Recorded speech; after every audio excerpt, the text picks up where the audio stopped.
안녕하십니까. 목회의 관점으로 본 요한계시록 이윤식 목사 21장 3절로 4절까지 함께 하겠습니다.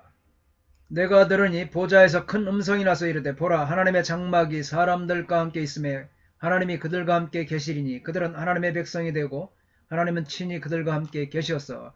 그리고 내가 그 보좌로부터 큰 음성을 들었다 말하기를 보라 하나님의 장막이 사람들과 함께 그리고 그분께서 그들과 함께 장막을 치실 것이다. 그리고 그들은 그분의 백성들이 될 것이다. 그리고 하나님 그들의 하나님께서 그분 자신이 그들과 함께 계실 것이다. Kai ekusa pones megales ectu durunu leguses idu he skenet deu metaton andropon kai skenosei met auton kai autoi raui aut eson tai kai autos o deus met auton estai auton deus.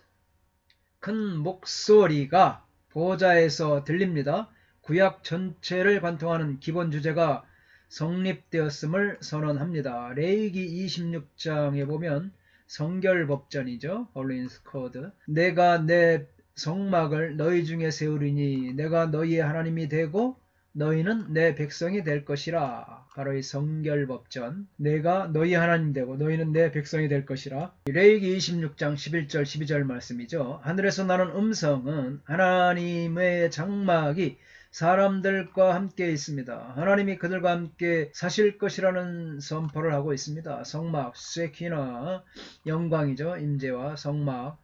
성막은 하나님의 세키나, 영광으로 임재와 영광을 가리킬 때 사용되었습니다.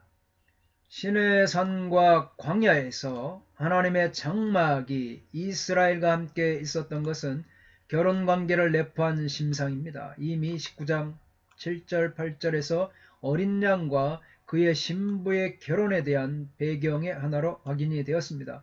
이것은 새 성전 시대에 하나님께서 이스라엘 족속 가운데서 영원히 처소를 두실 것이라는 에스겔 43장 7절의 예언적 약속을 반영하고 있습니다. 이에 대한 훨씬 구체적인 인용은 에스겔 37장 27절로 28절입니다. 에스겔 37장 27절로 28절에 보면 내 처소가 그들 가운데 있을 것이며 나는 그들의 하나님이 되고 그들은 내 백성이 되리라. 내 성소가 영원토록 그들 가운데 있으리니 내가 이스라엘을 거룩하게 하는 여호와인 줄을 열국이 알리라 하셨다 하라. 하나님의 장막, 미슈칸이죠. 장막으로 하나님의 장막으로 성막으로부터 성전에 이르기까지 하나님의 거주지를 일컫는 단어로 장막, 타버너클. 장막은 하늘에 계신 하나님께서 자기 백성 중에 거하심을 알려주는 가시적인 장소였습니다. 하나님은 예전부터 그분의 임재를 백성들과 함께 하셨습니다. 포로기에 하나님께서 장차 자기 백성과 함께 거하실 것을 약속하셨습니다. 이것은 선지자들이 예언한 하나님의 구속의 절정이었습니다. 로마서 7장 또 스가랴 8장 말씀하고 있습니다. 옛 성막 안에는 오직 유대인들만 들어가는 것이 허용되었습니다. 그것도 제사장만 들어갈 수가 있는 것입니다. 그러나 이제 하나님의 임재가 이스라엘의 물리적 경계로 제한되지 않습니다. 유대인들과 이방인들이 그리스도 안에서 연합되었을 뿐만 아니라 하나님의 임재 앞에서 하나님을 섬기는 제사장의 지위도 함께 얻게 된 것입니다. 그러므로 이것이 새 예루살렘의 성전이 없는 첫 번째 암시입니다. 이 사실이 21장 22절에 언급되었습니다. 이처럼 물리적인 성전 건물이 없는 것은 하나님과 그리스도 자신이 구약의 성전이 최후의 영속적인 성전이기 때문입니다. 하나님의 임재는 하나님의 아들 예수 그리스도 안에서 절정을 맞았습니다. 그것은 말씀이 육신이 되어 우리 가운데 거하고 하나님의 장막이 사람들과 함께 있고 하나님께서도 그들과 함께 계시다는 선언입니다. 이 선언은 구약의 약속이 새 하늘과 새 땅이 이루어지는 시점에 실현되었다는 선언인 것입니다. 임마누엘 대신 하나님께서 마지막 날의 진정한 의미에서 우리와 함께 계시는 것입니다. 이는 새 언약의 성취인 것입니다. 할렐루야. 전에 땅을 분깃으로 주지 않았던 레인들에게 하나님께서 네모 반듯한 정사각형이죠. 성읍 예루살렘을 기업으로 주겠다고 약속하면서 그 성읍 예루살렘이 하나님께서 거하시는 땅이 되고 그 성읍의 이름을 여호와 삼마가 될 것이라고 예언한 에스겔서 예언한 대로 교회는 여호와 삼마, 즉 여호와 하나님께서 거기 계시는 거룩한 성읍 새 예루살렘이 되는 것입니다. 할렐루야. 3절의 말씀은 종말에 언약이 최종적으로 성취되는 모습을 보여줍니다. 이 언약의 최종적 성취야말로 성부 하나님에 의해 주어진 교회와 그리스도의 완전한 결합을 가능케 합니다. 이제는 하나님과 그리스도가 성전이 되셔서 영원히 교회와 함께 하실 것입니다.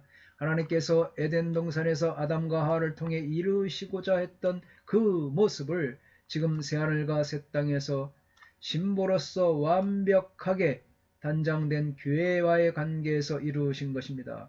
이제는 그야말로 첫 창조시 보시기에 좋으셨던 그 모습을 이 새 창조와 교회를 통해서 완성된 상태에서 다시 보시게 되는 것입니다. 4절입니다. 모든 눈물이 그 눈에서 닦아주시니 다시는 사망이 없고 애통하는 것이나 곡하는 것이나 아픈 것이 다시 있지 아니하리니 처음 것들이 다 지나갔음이로라. 하이 엑살레 입셀 이판 다크리온 액톤 옵탈몬 아우톤 카이호 다나토스 욱 에스타이 에티 우테 펜더스 우테 클라운 케 우테 포노스 욱 에스타이 에티 호티터 프로파탈 아펠단. 그리고 그분께서 그들의 눈물로부터 모든 눈물을 씻길 것이다. 그리고 죽음이 더 이상 있지 않을 것이다. 슬픔도 울부짖음도 아픔도 더 이상 있지 않을 것이다. 왜냐하면 처음 것들이 사라졌기 때문이다. 영원한 언약이 주어진 이후에 새 하늘과 새 땅을 구성하고 또 그 안에 거하는 성도들에게 속한 유익들이 주어집니다.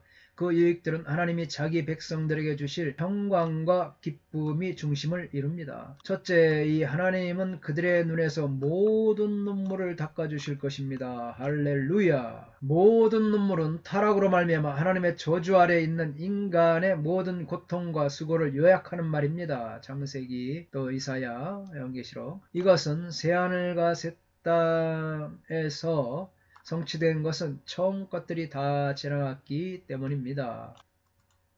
하지만 처음 것들은 새 창조와 더불어서 자동적으로 없어지는 것이 아니라 하나님께서 친히 눈물을 씻어주셔야 가능합니다.